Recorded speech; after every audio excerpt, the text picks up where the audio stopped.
आज हम करने जा रहे हैं करवा चौथ के पावन त्योहार की कथा। करवा चौथ की व्रत कथा। एक बार की बात है, 7 भाई थे और उनकी एक ही बहन थी, बहुत ही लाडली। और उसकी शादी हो गई।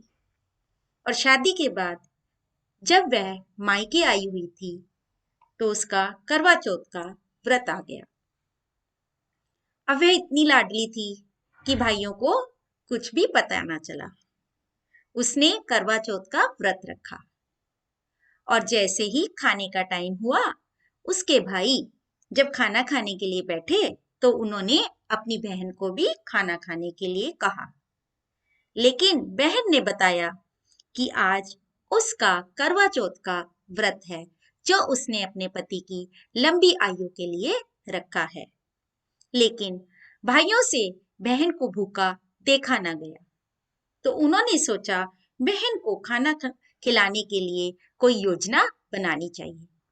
उन 7 भाइयों ने मिलकर क्या किया, एक पीपल के पेड़ के पीछे एक डंडी से जलाकर आग वहां पर दिखा दी और बहन को कहने लगे, बहन देख, चांद निकल आया है। उसकी भाभीियों ने कहा कि तेरे भाई तेरे को लाड में झूठ बोल रहे हैं। लेकिन बहन को उस बात पर कोई विश्वास ना हुआ। उसने अपने भाइयों की बात को ही सच माना और उसने अपने भाइयों के कहने से जाकर यह समझकर कि ये चांद निकला है, चांद को देख खाना खाने के लिए बैठ गई। अब जैसे ही वह पहला टुकड़ा खोलने लगी तो क्या हुआ, उसको छींक आ गई। और जैसे ही जब वो दूसरा टुकड़ा तोड़ने लगी तो उसकी रोटी में बाल आ गया। और उसके बाद जैसे ही वो तीसरा टुकड़ा तोड़ने लगी तो उसके पति की मृत्यु का समाचार उसके पास आ गया। और जब वो इस कारण से अपनी ससुराल की तरफ चलने लगी तो उसकी माता ने कहा कि तुम 1 टका यह ले जाओ और जब तुम्हें सबसे पहले वहां पर कोई मिले तो उसको ये दे देना। तो वो अपनी ससुराल की तरफ चली गई। जब वह अपनी ससुराल में पहुंची तो उसको सबसे पहले उसकी छोटी नंद मिली। उसने उसके हाथ में 1 टका रख के और उसके पैर छू दिए। तो नंद ने कहा, सदा सुहागन रहो।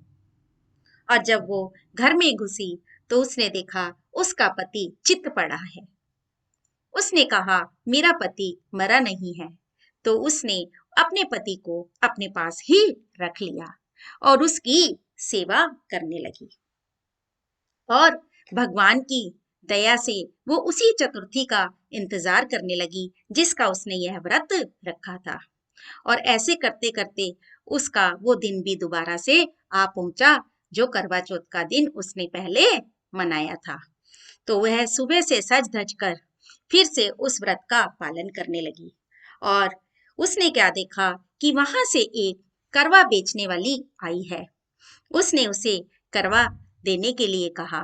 तो उसने कहा कि तुम करवा लेकर क्या करोगी, तुम्हारा पति तो चित पड़ा है। उसने कहा, नहीं, मुझे करवा चाहिए। तो उसने कहा, यदि तुम करवा चाहती हो और अपने पति को चाहती हो तो अभी मेरी बहन आएगी और वो इतनी खाती पाड़ती आएगी, तुम उससे डरना मत और उसके पैरों में पड़ जाना। जब तक तुम्हें वो गुड़ सुहागन का वरदान ना दे तब तक उसके पैर मत छोड़ना। तो उसने ऐसा ही किया। उसकी बहन वहां पर आई और वो खाती पाड़ती चिल्लाती हुई आई। तो वो जो थी वीरावती नाम की जो लड़की थी वो उसके पैरों में पड़ गई। जब तक उसने गुड़ सुहागन का उसको आशीर्वाद ना दिया उसने उसके पैर नहीं छोड़े। जब उसने उसको गुड़ सुहागन का जब आशीर्वाद दे दिया तो उसने कहा कि मेरे पति को लंबी आयु का वरदान दो। तो उसके इतना कहने से उसका व्रत पूरा हुआ। उसने चांद को अर्घ दिया और देखती क्या है कि उसका पति उसी तरह से उठकर बैठ गया। जैसा भगवान श्री गणेश जी ने उसको दिया ऐसा ही सबको देना।